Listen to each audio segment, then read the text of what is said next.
A chegada do novo coronavírus foi tão rápida como um piscar de olhos. De repente, o mundo se isolou na tentativa de conter o número de novos casos da doença. As portas dos templos e os lugares para cultos religiosos tiveram que ser fechados e a prática da fé precisou ser readaptada.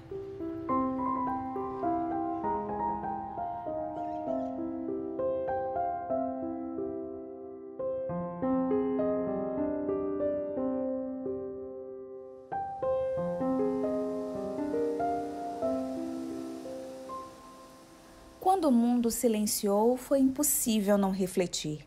Ninguém sabia por onde começar, mas a mudança era inegável.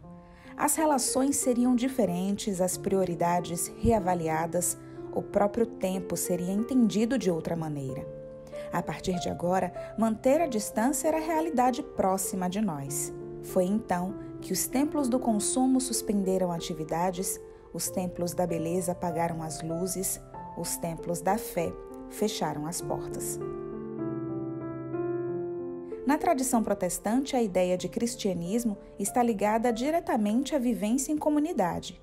A experiência individual, ela sempre precisa do encontro com os outros, porque a religião é um fenômeno social.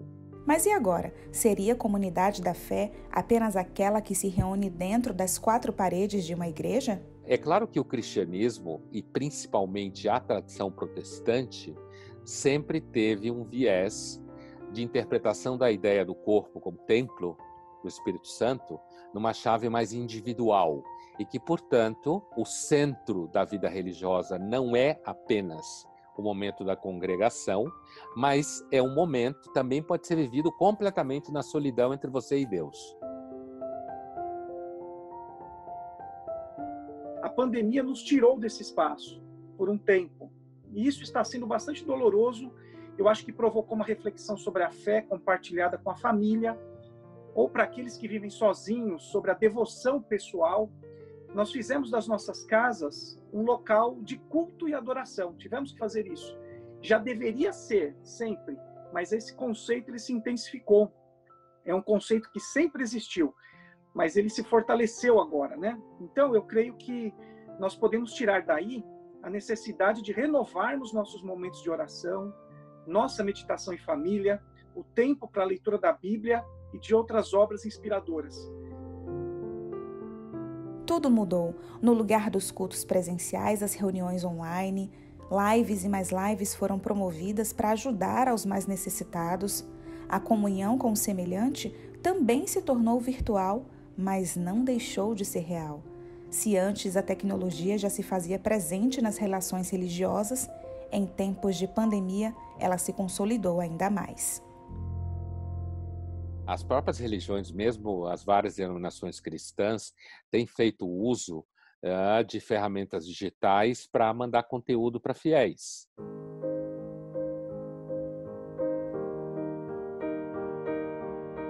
Como trechos da Bíblia segmentado para determinado público de certa idade.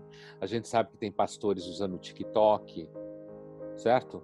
Então, o uso de ferramentas digitais é uma coisa que antecede a esse momento da pandemia. Antecede como opção, não como falta de opção. Antecede como um acessório, não como a experiência única naquele momento possível. Para alguns, a pandemia trouxe uma oportunidade para exercer o evangelho genuíno. Penso que é uma oportunidade, acima de tudo, para a prática da solidariedade. As pessoas que, de fato, levarem a sério, por exemplo, na tradição cristã, o maior mandamento é amar a Deus acima de todas as coisas, e o segundo é semelhante a esse, amar ao próximo como a si mesmo. E num momento com as pessoas tão fragilizadas, é essa oportunidade de demonstrarmos o amor de modo concreto. A pandemia deixou o mundo perplexo, parado, a vida em suspenso. Ainda assim, entre as tantas movimentações cotidianas que se mantiveram no ritmo, a fé também era vida, enquanto pessoas perdiam empregos, enquanto tanta gente passava por provações. enquanto outros morriam. E também para celebrar quem havia vencido o inimigo invisível. A fragilidade e a dependência humana ficaram latentes. A eficácia do segundo mandamento se tornou real. Amar o próximo como a mim mesmo é cuidar do outro como eu cuidaria de mim. Proteger o outro é me proteger. Uma grande lição, Luiz, é nós aprendermos as nossas limitações.